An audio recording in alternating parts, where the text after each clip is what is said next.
Today, we are diving into something really unique, the Author Angel's Wall. It's this incredible project where ancient scripture gets a new life in our modern digital world. It's all about finding your voice, building your faith, and creating something amazing together. Now, this is the opening prayer for the project, and wow, what a way to set the tone, right? It's all about transformation. The whole idea is built on turning the things that hold us back, our fear, our silence, into our greatest strengths. This single idea is really the foundation for everything we're about to look at. So let's get into it. What is the Author Angel's Wall? I mean, in a world full of digital noise, why build a digital sanctuary? We're going to explore what makes this space so special. Okay, so at its heart, this is a community project. It's hosted by the Rescue Reserve YouTube channel, and it's completely focused on one of the most powerful passages in Scripture, Matthew chapter 5, verses 3 through 19. And the goal isn't just to read these words, but to actually bring them to life. So how do you get involved? Well, the project invites you to engage in 4 main ways.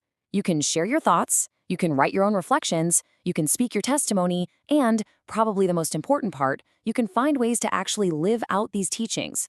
This is all about active participation, not just passive learning. I love this. The project uses this beautiful metaphor to describe itself, a spiritual mural. It just perfectly captures the whole vision, right? Countless individual contributions, all these different stories and prayers, weaving together to create one single unified work of faith.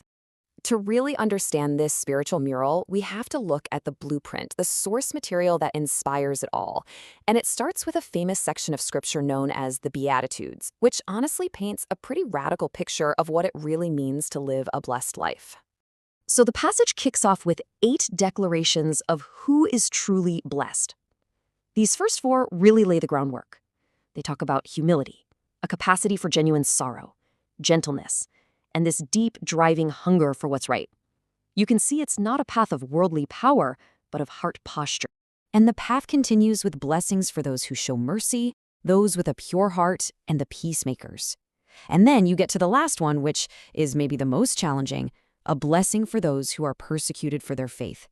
Altogether, these 8 steps paint this picture of a life that's totally countercultural, but also profoundly blessed.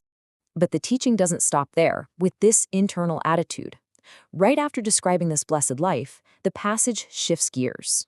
It starts talking about the role of those who follow this path, and it uses 2 really powerful metaphors to show their impact on the world. Believers are called to be the salt of the earth. That's an internal influence. Back then, salt was crucial for preserving things and adding flavor. Then they're also called the light of the world, a totally external witness that you just can't hide, like a city shining on a hill. It's this amazing dual calling to influence from the inside and to shine on the outside. And verse 16 gives this instruction a crystal clear purpose. The light isn't for your own sake. It's so that other people can see the good that comes from it and, in turn, glorify God. Your actions are meant to point beyond yourself to something much bigger. Now, here's a really crucial point. These teachings, they aren't presented as some radical break from the past. This new way of life isn't about throwing out old spiritual laws, not at all.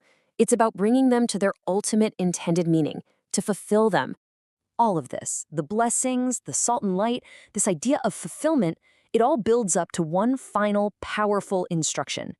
This is the single verse that the Author Angel's Wall says is the absolute heart of its mission. Everything we've just talked about culminates in the clear, direct charge given right here in verse 19. This is it.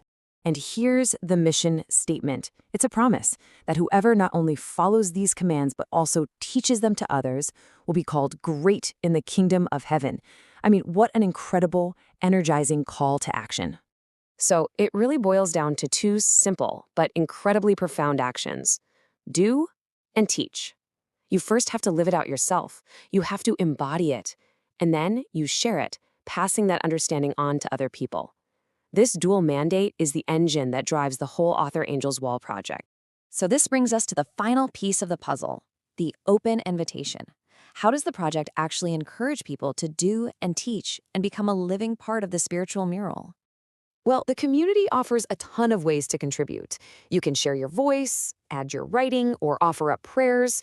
You can even teach in a very modern way by sharing on social media, using hashtags like #AuthorAngels to help build this wall together, one post at a time. And what's really beautiful is how inclusive the project is. There's a specific prayer and focus for anyone who feels held back by fear or exhaustion or just the uncertainty of not knowing what to say. The community actively wants to help turn those barriers into blessings, making it a safe place for you to find your voice. This final metaphor just ties it all together so perfectly.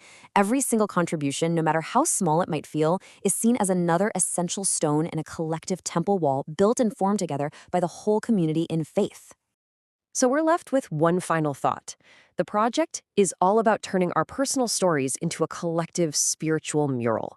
And it makes you wonder, if your story, your voice, your experience was a stone, what would you add to the wall?